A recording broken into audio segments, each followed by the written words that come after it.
Welcome to this edition of India Means Innovation, where we discuss the technologically complex innovations coming out of India.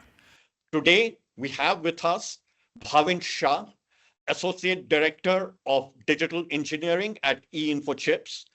eInfochips is a leading global product engineering and digital transformation company. Welcome, Bhavin. Hey, thank you so much, Aditya. Bhavin, today's innovation has to do with an idea that your team came up with respect to the charging of electric vehicle. Yeah. Your focus has been on places which are called multi-tenant, where a lot of cars are parked out there. That you are opening up a new large market for EV chargers, large office buildings, large hotels. This is a new market and it's being expanded with your product. Now, can you explain the problem that's there when it comes to electric vehicle charging in such multi-tenant complexes? Any OEM or any car manufacturer and any charger manufacturer, when they have a charger available, they both has to communicate, but there is no standardization happen over there. It's a big challenge, and that's where open charge point protocol comes into a picture. As opposed to closed and proprietary protocols. If you go ahead with the independent solutions, the challenge with that is it is vendor locking. Having an open charge point protocol established that provides a vendor neutrality. If your charger is OCPP compliant, if your CMS that is OCPP compliant, they both can exchange the information easily. You can do remote device management features easily and provide the seamless user experience. So it's like creating a virtual middleware and agnostic to charge point operators, agnostic to OEMs. So that's the first benefit that you are highlighting of such an virtual, open standards based middleware, that it unlocks the user as well as the charge point operators. They have the freedom of choice. At the same time, does this allow the cars and the batteries within the cars to get linked to the grid itself? Any utility grid providers, if they need to manage the load on their grid, right? If they want to control the pricing, how are they going to go ahead and do that? And that's where the open ADR comes into an picture. If you have charging management system which is open ADR compliant, we can get the events from the aggregator who are in line with the grid operators and the utility grids. Via those events, we can pass those events to enrolled users who are the owners of EV vehicles.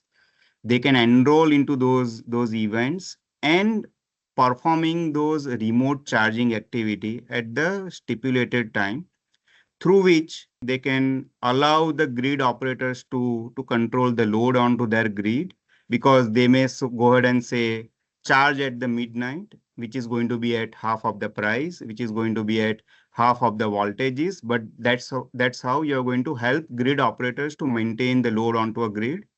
At the same time, end users are going to go ahead and get incentivized via participating in such events.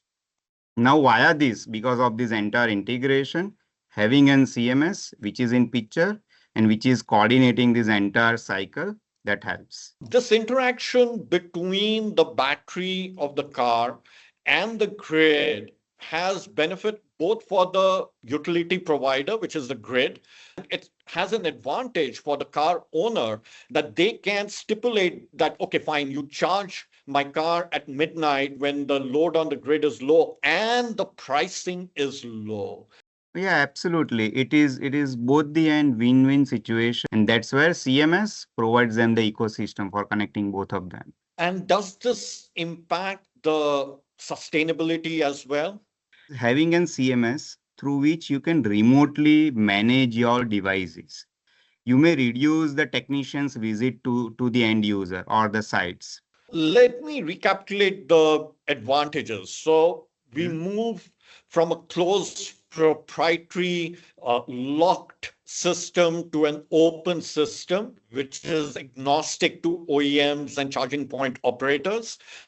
The second is that there is a two-way traffic between the grid and the batteries, which can be controlled. So it means lesser cost of charging for the users and lesser load or optimal load for the grid.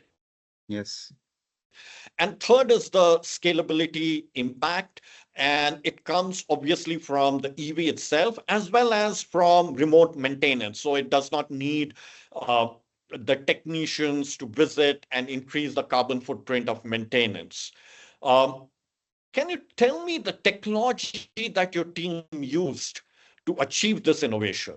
As you know, eInfochips has a vast experience, right, in terms of ideation to implementation to deployment into and multiple domains and including EV charging. So what we did, I'll take it into two parts, functional as well as the technical.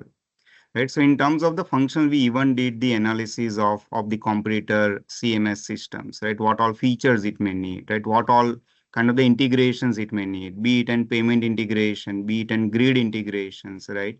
Be it an OCPP and open ADR integrations. So that one set of analysis has been done, define the rich feature list, and then implemented a multi-tenant architecture-based web portal as well as a mobile application.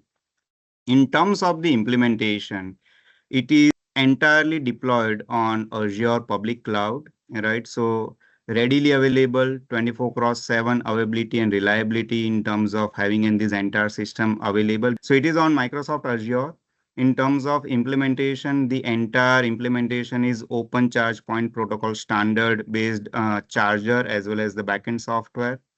It is React.js based web portal for site managers, for residential and commercial users, right? And it is also an open ADR based integrations with the be it and Mercury Edge, be it and AutoGrid, right? All those are well-known aggregators who can deal with the different grid providers into US. So, right now, in which geography has this been commercialized?